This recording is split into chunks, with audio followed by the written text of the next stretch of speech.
Okay, so now onwards we are using this bitbucket.org, and here you just need to open this page, https bitbucket.org, and in this you just need to sign up.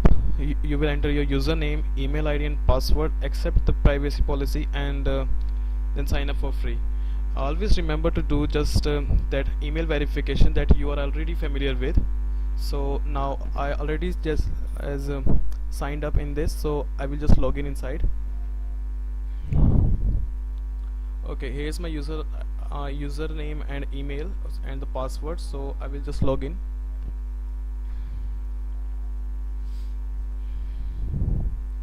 So this is your dashboard.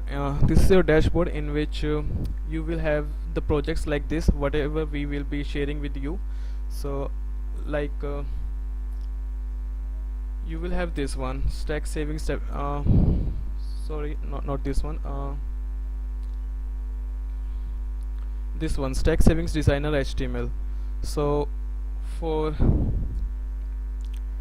using this, to work on it, we will need another software named SourceTree app. You will get this from sourcetreeapp.com. I will insert the links inside the description, so you don't have to look anything on Google. Okay, so as you will see, it will require Windows 7 Plus and or the Macintosh, but after you download, and it will open like this, the very first screen of the SourceTree. So inside this you first need to do the registration, as I already did with my name and the email ID. So after the registration, let's open up this one. Inside this, you will go to the manage account.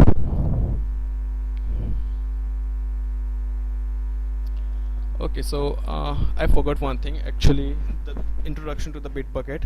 It is a web-based hosting service for the projects. It allows multiple users to work on a single project. So everyone with the team, like we have over one or two designers, we will work on the same project, like I showed you earlier.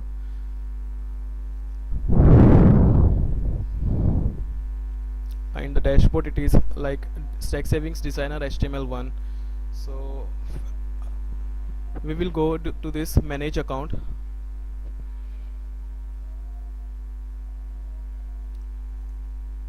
We will need this SourceTree app.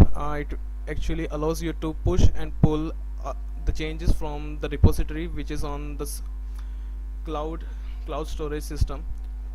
Okay, so now we will go to this SSH keys. This is secure shell keys which require, so you don't have to go through the login prompt every time you just do changes in the SourceTree and link up to the Bitbucket. So at the very first you should do the registration that I told you earlier, and now you will need to create or import SSH keys. First time you just need to do the create SSH keys, and it will open this PUTTY key generator, and inside you just need to click on the generate, and it will show like this. You have to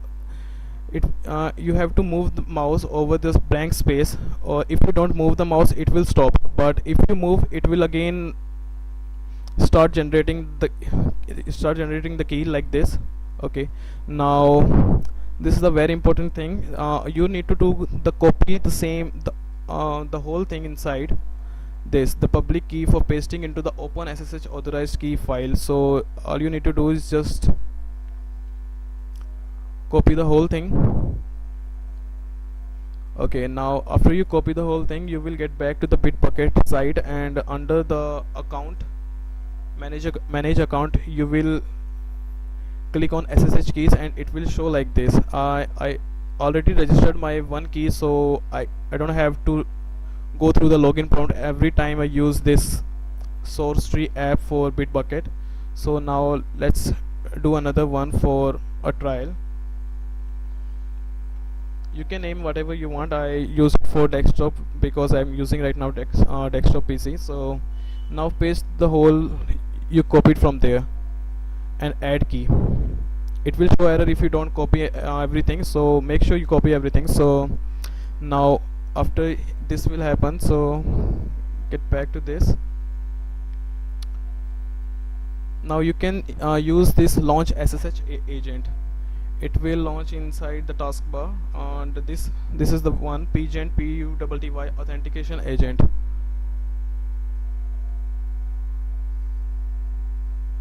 This is the one. Okay, I missed one thing. Let's get back to this. After you generate all this thing, the okay, once you add the key inside this Bitbucket, you just need to save this private key. So okay, this one saying, are you sure you want to save this key without a passphrase, so to protect it? So it will ask for another step, like you need to insert the passphrase. So we don't need to do this. And okay, we will click yes. So like I did earlier, it is desktop.pp case, like you can see over here. So now we just save this as trial, so you just don't need to do it again in your local hard drive. Yes. Okay, now you can close it from here. Now, as I told you earlier, inside this application, launch SSH agent.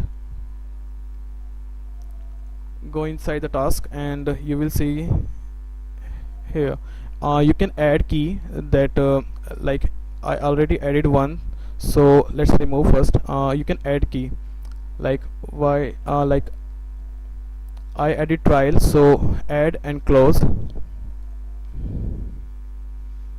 So from and now it's done. So one more thing that you have to care about is options.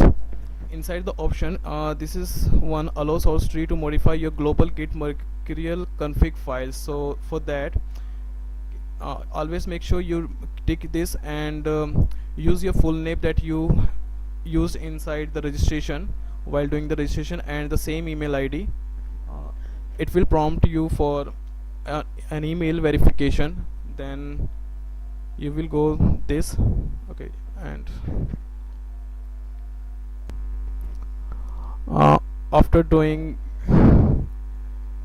this one, your initial setup for the source tree app is done. So thanks for watching this. I will provide the next link to the cloning process.